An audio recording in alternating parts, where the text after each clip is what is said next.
afachu video kana biran kutu kee jaalalaa jirra baa oromiyaa Hararge bitaa daaroo lafu milkaa'etti argama. Milkaa'etu har'a waan haaraa qabatee innis maaliif jettan gaafii namoota baay'eef deebii kan ta'u akkasumas rakkoon jiru akka furamuuf daandii kan ta'u gaaffii yookaan intervii jennuu laata maanguddoota jajjaboo lafa bulan waliin waa'ee magaalaa milkaa'ee irratti bilisaa asan taasise isiniif dhiyeessa. Waan isaan jedhan waliin haa ilaalu itti dhiyaadha kunooti daawwadha. Ayo jalqaba maqaa kan keetiifi maqaan kiyya Sharaf Mama Hussein Halluu jedhani. Aye selama ganna meeqa umurii meeqa jira? 1937 dhaladhe. 37 akka lakkoofsa Awuroopaatti moo akka Itoophiyaatti? Waggaa 79 jechuudha. Inni jalqaba irratti gaafa nuti si gaafachuu barbaanne maqaan milkaa'ee jiru kun maalirraa moggaafe akkamitti moggee hajoodha? Maqaan milkaa'ee jedhamu billiitu aramaa tokko jira ammas la xarafacha anu san duu jiraanne waan san buqqiseetiin sin garsiisu. Dur ni dhedheeratti gurguddoodha hangana ni geessu wanni tun. Yeroo katti roobni ala roobe kana magartee wal geessee lallaaftu bareedu takka daraaraa adii tokko gadhiifte magaalaa fakkaatti halaalaa guzee ilaalta. Milkaa'ee wanni jiru waan aramallee miti waan akkasii waan aramaa fakkaataa takka ni jirti amma maqaa isiiti. Maqaa muka saniiti jechuudha. Maqaa billiixxuu saniiti. Karaa biraatiin ammoo miilaqaa'ee jecha jedhamu jira. Miilaqaa'ee ija asiin dabaa jirmaatiin dhuftuufi ija asii waan gaan dhuftu sana jidduudha lafti tun gasseenti. Miila jalaa ol qaawa godhatte jiru miila billiixxuu saniin beekan milkaa'ee jechuudha. Akkana hiika maqaa isii. Maqaan kiyya Ahmad Muusaa Duuba Majlis naanni jedhanii maqaa jedhama. Kan namni itti siin beeku mayyee. Milkaa'ee jechuun tuni qarsaa kana gubbaadha wanni takka jirti. Waan takkaatu jira. Waan dur billee ta'u takka beeku. Mamma beeta. Waan hoggaatteef roobni halkan tokko tifjee. Magartee akka addaattu akka sankoora boqqollootti addaattu. Jechi qogaasiin. Waan sanii milkaa'ee jedhanii. Waan xixiqqoo akka meeshaa lafaa bahu. Lafaa baate. Lafaa baate wanni sun. Roobni tokkichi hogga roobe. Halkan tokko lama mul'aan isiin addaatti baatee mul'atti. Hogga ol mul'atti adiidha. Indootira qarsaa kana gubbaan addaatti mul'atti. Amma zamana boodaa kana hin baddee gaafa duraan qarsaan kun dirree taa'u. Milkaa'ee wanni ijaan sun waan sanii jechuun dhaga'e. Akkasin dhaga'e. Maqaan kiyya Jamaal Ahmad Dirreetiin jedhama. Akkanan manguddoo irraa dhagayetti muka tokkotu jira amma yeroo roobni ammaa kanatti guddate kana mayidha inni. Mukni sun xixiqqaa lafaa bahu tokko gubee gizee caamsaa ni dhabamaa gizee roobni ammaa kanatti nannaqaa kana ni mayidha. Guguu irra dhaabbatan ni mucucaata.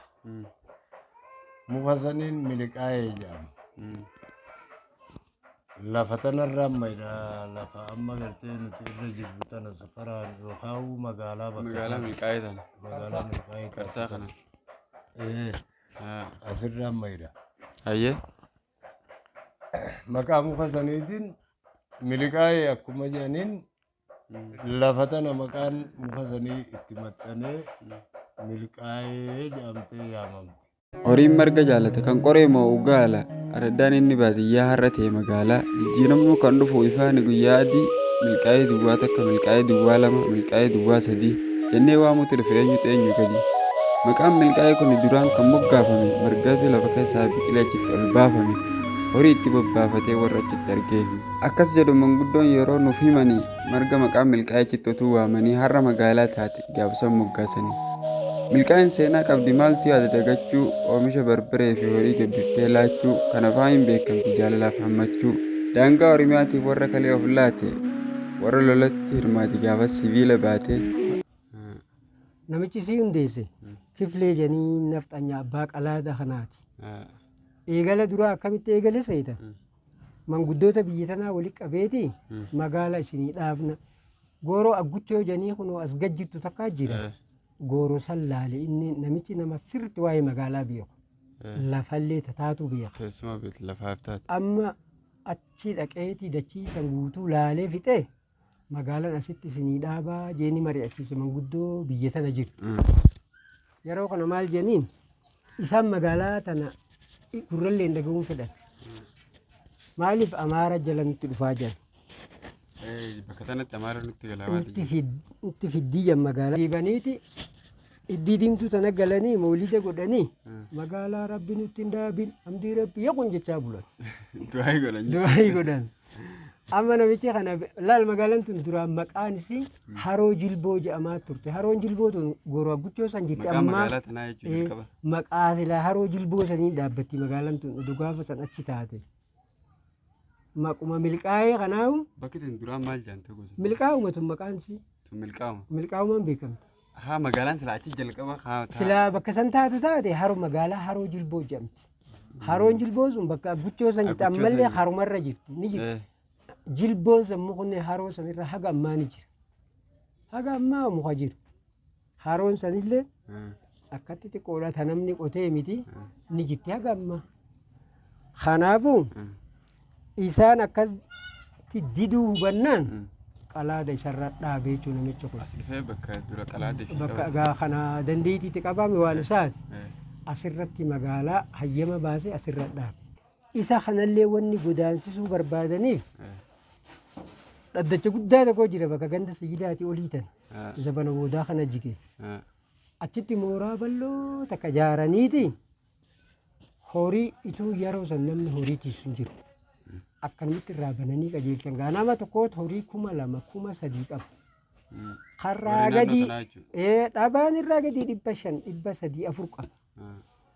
Horiin kun akkanuma yaamire inni gooroo laga ganda Sayyidaa kan asirraa hanga ganda mayyee kana jalatti ooruu isaati gandi ooronni guutuun ganda Sayyidaa irraa qubata kun ooruu Kifilee irraa qubsiisan. Horii akkanuma yaa'u kana hogguu ooruu tana seena.